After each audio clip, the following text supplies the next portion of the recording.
बेहद की परम महा शांति, सभी बीच परिवर्तक, विश्व कल्याणकारी, स्वपरिवर्तन से विश्व परिवर्तन करने वाले। स्वपरिवर्तन का अर्थ क्या है? स्वपरिवर्तन माना व्यक्त में अव्यक्त स्थिति का अनुभव करने वाले।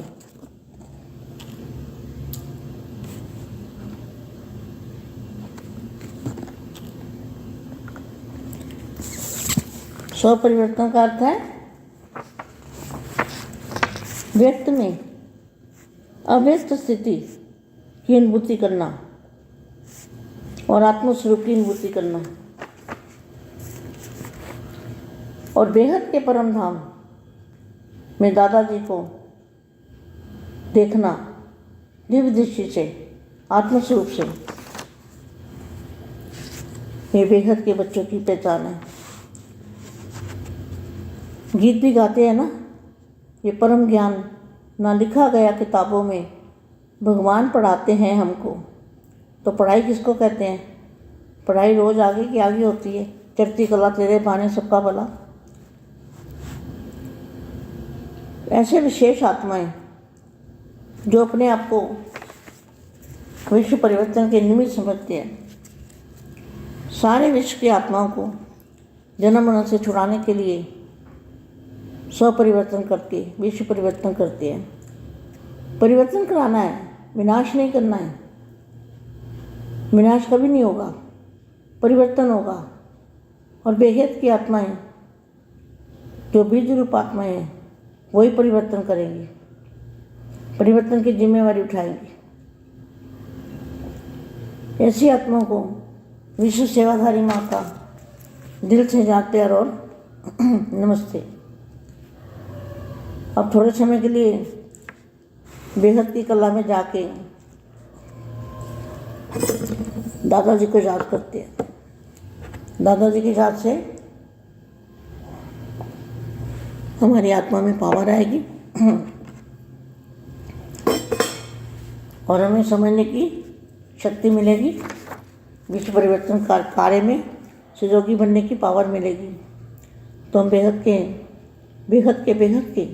तो बेहद के क्यों कहते हैं? जैसे छोटा सा बल्ब होता है, छोटा सा, बिल्कुल छोटा सा होता है, बैटरी के अंदर जो होता है छोटा सा बल्ब, उसकी पावर अलग है। ऐसे शिव, महाशिव, परम महाशिव, इनकी भी पावर अलग अलग है, अलग अलग जगह के। और बेहद की पावर, तो बेहद की पावर है, वो महासागर है, पावर का महासागर, चुंबक का महासागर है। वो चुंबक अपनी तरफ खींच लेता है। तो खींचने की शक्ति माना आकर्षण पावर, आकर्षण की शक्ति। वो ब्रह्मांड के अंदर ही जहाँ बापू जी का मूल स्थान है, वो इतना अनंत फैला हुआ ब्रह्मांड है कि उसका कोई छोर ही नहीं, उसका छोर नहीं मिल सकता। वो कितना बड़ा है, कितना विशाल है। जैसे सागर के अंदर मछली चली जाती है ना, इसी तरह से हमें भी उस महासागर के अंदर, बेहद के महासागर के अंदर बुद्धि से चले जाना है। और जो हमारे आसपास क्या है सब भूल जाना है। तो दादाजी को मूल स्थान पर याद करना है। वहाँ से हमारे मस्तक में, हमारी आत्मा में पावर आएगी। तो 5 सेकंड के लिए हम दादाजी को याद करेंगे। 5 सेकंड में कितना करंट आ जाता है। जैसे सूर्य करंट 1 सेकंड में कितना पकड़ लेता है, तो ये तो बेहद का करंट है। बेहद चुंबकीय पावर है, चुंबकीय पावर है। ये कैसे खींच लेगी? 5 सेकंड तो बहुत है। तो 5 सेकंड के लिए हम दादाजी से पावर लेते हैं। परम महा शांति।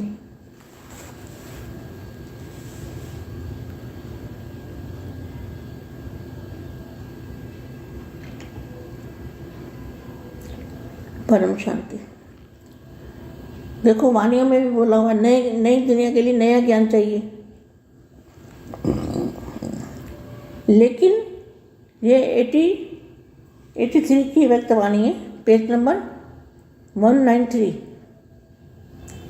लेकिन मुख्य एक सेवा अभी रही हुई है। तो कौन सी सेवा रही हुई है? मुख्य एक सेवा अभी रही हुई है, क्योंकि आप इतनी बड़ी अथॉरिटी वाले और कितने प्रकार की अथॉरिटी वाले हो। ज्ञान की अथॉरिटी, ज्ञान की अथॉरिटी किसके पास है? बेहद के बच्चों के पास है। बेहद के दादाजी से मिला हुआ है जो ज्ञान, उस ज्ञान की अथॉरिटी। कितने प्रकार की अथॉरिटी वाले हो? ज्ञान की अथॉरिटी, योग बल की अथॉरिटी। योग किससे लगाना, कहाँ लगाना और क्या प्राप्ति होगी, क्या परिवर्तन होगा, ये भी अथॉरिटी। तो योग बल की अथॉरिटी कितनी अथॉरिटी से कहते हो? बाप हमारा और हम बाप के। बाप, टीचर, सतगुरु, और कोई संबंध नहीं होता बाप से। क्या संबंध होता है? बाप, टीचर और सतगुरु, सदगति करने वाला। योग बल की अथॉरिटी, शेष धारणा स्वरूप की अथॉरिटी। शेष धारणा माना आत्मस्वरूप की, आत्मस्वरूप की अथॉरिटी। डायरेक्ट बाप के वारिसपन की अथॉरिटी। विश्व परिवर्तन करने के निमित्त बनने की अथॉरिटी। विनाशकारी नहीं, विश्व परिवर्तन करने के निमित्त बनने की अथॉरिटी। कितनी अथॉरिटी है? जैसे शास्त्रों वाले, एक शास्त्रों की अथॉरिटी वाले थोड़ा बहुत त्याग करके क्या करते हैं? थोड़ा बहुत त्याग किया और पवित्र बनने की अथॉरिटी। क्या कहते हैं? पवित्र बनने की अथॉरिटी वाले। सिर्फ यह एक ही अथॉरिटी है। कौन सी? पवित्र बनने की अथॉरिटी। वह भी सत्यता की अथॉरिटी नहीं है। स्पष्ट वाणी में लिखा हुआ है, जो पवित्र बनने की अथॉरिटी है वो भी सत्यता की अथॉरिटी नहीं है। भले महान आत्माएं हैं, लेकिन परमात्मा भाव के संबंध में यथार्थ नॉलेज की अथॉरिटी नहीं है। ऐसे एक अथॉरिटी वाले भी विश्व में सर्वात्माओं को अपनी तरफ आकर्षित कर झूठ को सत्य सिद्ध करते चलते आ रहे हैं। कितने सालों से झूठ को सत्य सिद्ध करते चलते आ रहे हैं। कितने समय से अपनी अथॉरिटी दिखाते आ रहे हैं। कितनी फलक से अल्पकाल की प्राप्ति की झलक से अपना प्रभाव डालते हैं। तो जो सर्व अथॉरिटी वाली आत्मा है, उनको क्या करना चाहिए? बाकी क्या रहा हुआ है जानते हो? बाकी क्या रहा हुआ है जानते हो? समाप्ति के लिए कहाँ तक समय का अंदाज लगा रहे हो? अपनी तैयारी के हिसाब से समझते हो कौन सी बात अभी रही हुई है? नई दुनिया के लिए गन्नी तो बना रहे हो, लेकिन नई दुनिया का आधार यह नई नॉलेज है। पहली अथॉरिटी तो नॉलेज की है ना। बाप की महिमा में भी पहली महिमा क्या आती है? ज्ञान सागर, बेहद का ज्ञान सागर कहते हो ना। तो जो पहली महिमा है ज्ञान, उस नए ज्ञान को दुनिया के आगे प्रत्यक्ष किया है? क्वेश्चन मार्क है। जब तक यह नया ज्ञान है, यह प्रत्यक्ष नहीं हुआ है, तो ज्ञान दाता कैसे प्रत्यक्ष होगा? पहले ज्ञान आता है, फिर दाता आता है। तो ज्ञान दाता ऊंचे से ऊंचा है और एक ही ज्ञान दाता है। क्या? वह एक ही ज्ञान दाता है। यह सिद्ध कैसे होगा? इस नए ज्ञान से ही सिद्ध होगा आत्मा क्या कहती है और परमात्मा क्या कहता है। जय अंतर जब तक मनुष्यों की बुद्धि में ना आवे, तब तक जो भी तिनके के सहारे पकड़े हुए हैं वह कैसे छोड़ेंगे और एक का सहारा कैसे लेंगे? बेहद की परम आशा।